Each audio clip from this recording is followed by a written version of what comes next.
Hello दोस्तों। तो कैसे हैं आप सभी। आज हम लोग पढ़ेंगे क्लास 6 का अध्याय नंबर 2 विज्ञान।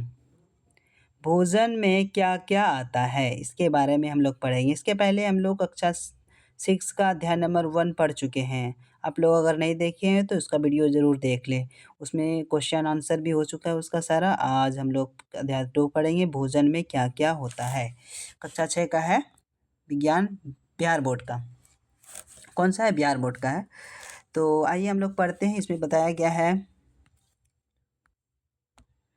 बताएगा कि पहला लाइन में बोलता है, पिछले अध्याय में हमने उन खाद्य पदार्थों की सूची बनाई थी जिन्हें हम खाते हैं।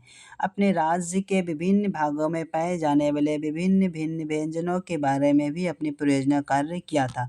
अच्छा, पिछले अध्याय में हम लोग इसी के बारे में पढ़े थे कि हम लोग क्या क्या खाते हैं और राज्य के अलग अलग भागों में अलग अलग व्यंजन को खाते थे। उसके बारे में हम लोग क्या किए थे, एक क्रियाकलाप को किए थे।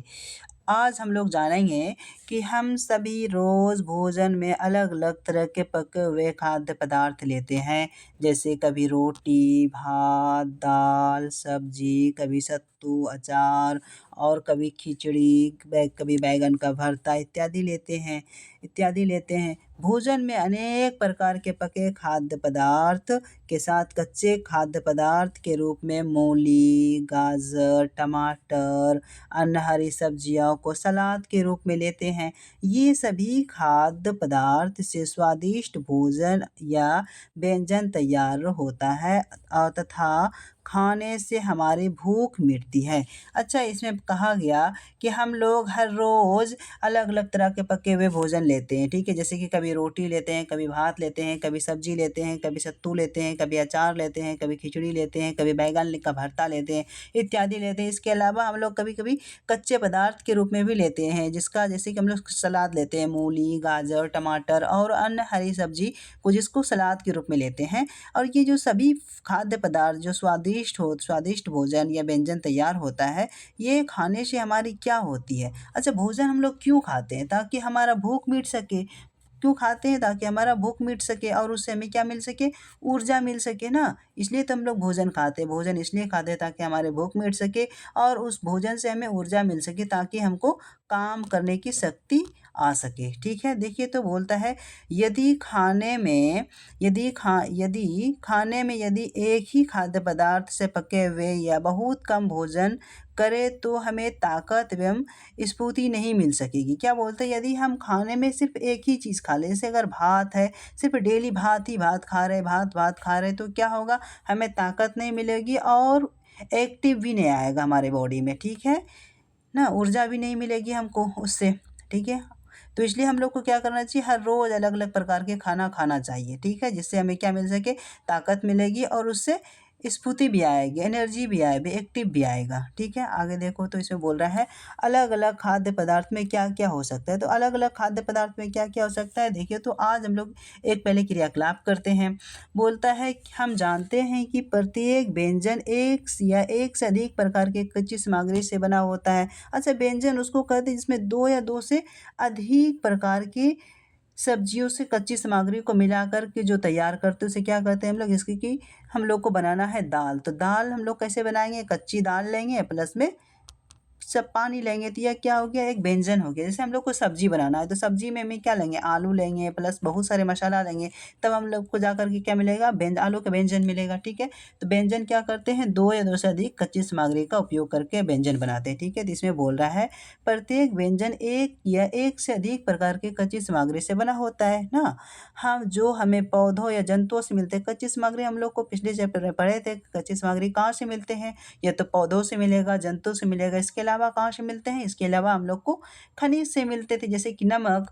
तालिका 2.1 में राज्य के अलग अलग क्षेत्रों में लोग भोजन के में कौन कौन से खाद्य पदार्थों का मुख्य रूप से व्यवहार करते हैं, सूची बनाइए। अच्छा, एक क्रियाकलाप दिया हुआ है, उसकी सूची दिया हुआ है, उसको सूची में बताना है कि मगध क्षेत्र में कौन से व्यंजन को खा लेते हैं, दाल में क्या लेते हैं, सब्जी में क्या लेते हैं और अन्य व्यंजन क्या लेते हैं। भोजपुर में क्या लेती है, भोजपुरी क्षेत्र में क्या लेती है, बज्जिका क्षेत्र में क्या लेती है, मैथिली क्षेत्र में क्या लेती है और अंग क्षेत्र में क्या क्या भोजन लेते हैं। तो उसके बारे में हम लोग को बताना है इसके बारे में, ठीक है। कमेंट सेक्शन में इसके बारे में बताइएगा आप लोग।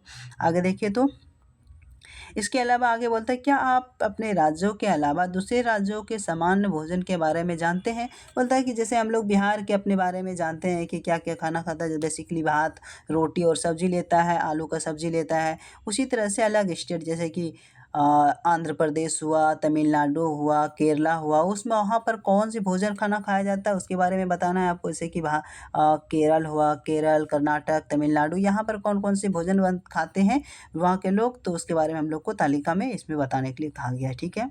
आगे देखिए तो क्या बोल रहा है, बोलता है, इन खाद्य सामग्री में हमारे शरीर की वृद्धि, विकास एवं स्वस्थ रहने के लिए कुछ आवश्यक अवयव होते हैं। अच्छा, ये जो हम लोग अलग-अलग तरह के खाद्य पदार्थ लेते हैं, इसमें क्या होता है, शरीर की विकास, वृद्धि और स्वस्थ रहने के लिए कुछ अलग-अलग अवयव होते हैं। ठीक है, क्या होते हैं? अवयव होते हैं। इस अवयव का काम क्या होता है?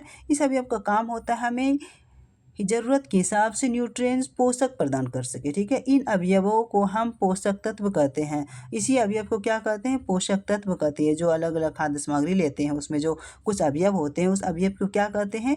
पोषक तत्व कहते हैं। क्या कहते हैं? पोषक तत्व कहते हैं। आगे देखो तो हमारे भोजन में मुख्य पोषक तत्व क्या हो सकता है? कार्बोहाइड्रेट होता है, प्रोटीन होता है, वसा होता है, विटामिन होता है, खनिज लवण होता है।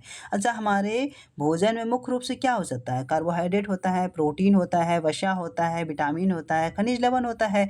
इसके अतिरिक्त हमारे भोजन में रेशा एवं जल भी शामिल होता है, जिनकी हमारे शरीर को आवश्यकता होता है। अच्छा, कार्बोहाइड्रेट, प्रोटीन, विटामिन, खनिज के अलावा हमारे भोजन में क्या मिलता है? रेशा, जिसको हम लोग रफेज भी बोलते हैं, और जल होता है। रफेज, रेशा और जल होता है। ये दोनों का काम होता है हम लोग के जो अपशिष्ट पदार्थ होता है उसको बाहर निकालने में सहायता करता है, ठीक है। आगे देखो तो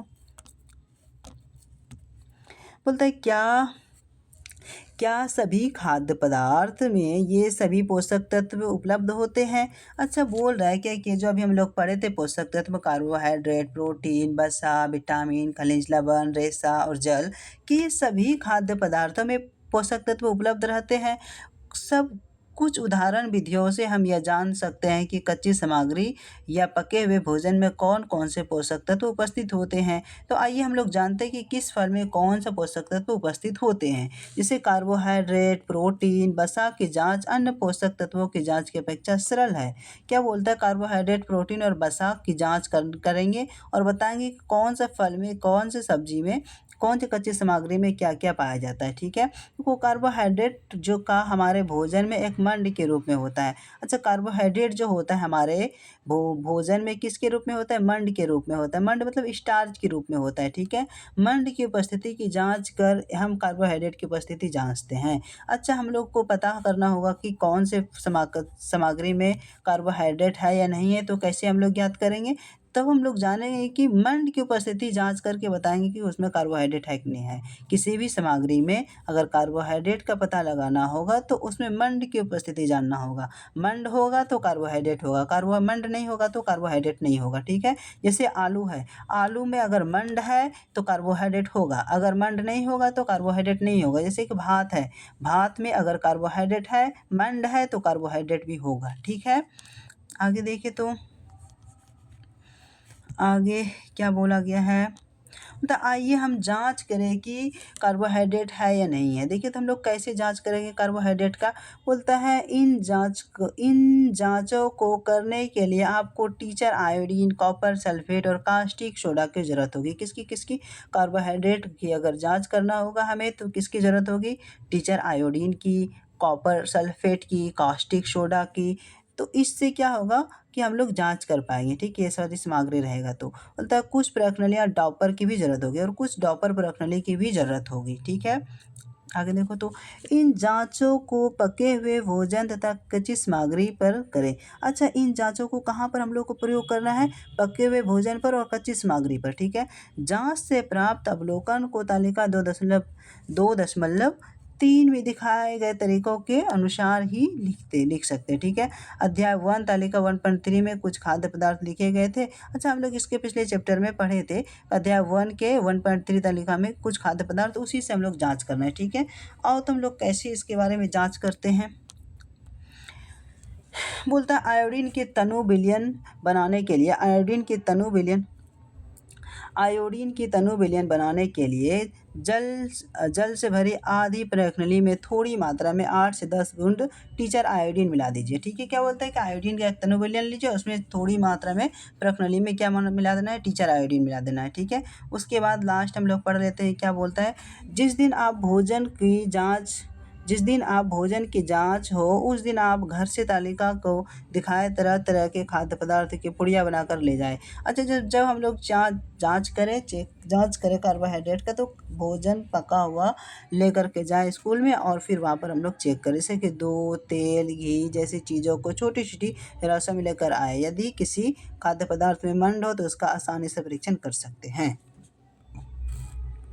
अब मंड का परीक्षण कर लेते हैं। बोलता है भोजन में मंड परीक्षण के लिए खाद्य पदार्थ या कच्ची सामग्री की अल्प मात्रा लीजिए। ठीक है, थोड़ी मात्रा लीजिए और इसमें आयोडीन की तनु घोल बूंद डालिए। ठीक है, खाद्य पदार्थ में रंग होने वाले परिवर्तन को देखिए।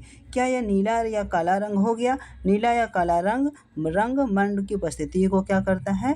नीला या काला रंग मंड की उपस्थिति को दर्शाता है। अच्छा, बताया गया कि अगर हम लोग उस भोजन के मंड में हम लोग क्या डालेंगे, अगर अल्प मात्रा में तनु घोल देंगे तो अगर उसका रंग नीला या काला हो जाएगा तो मतलब उसमें मंड है, तो मतलब कार्बोहाइड्रेट है।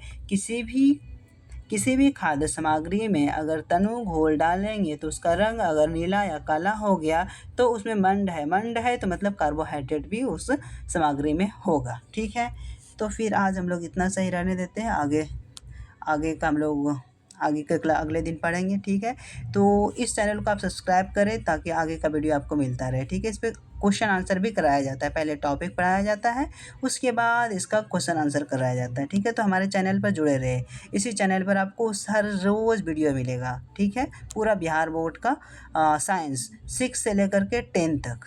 ठीक है, धन्यवाद। चैनल को सब्सक्राइब और शेयर ज़रूर करें ताकि अपने दोस्तों को पता चल सके इस चैनल के बारे में। ठीक है, तो ठीक है, थैंक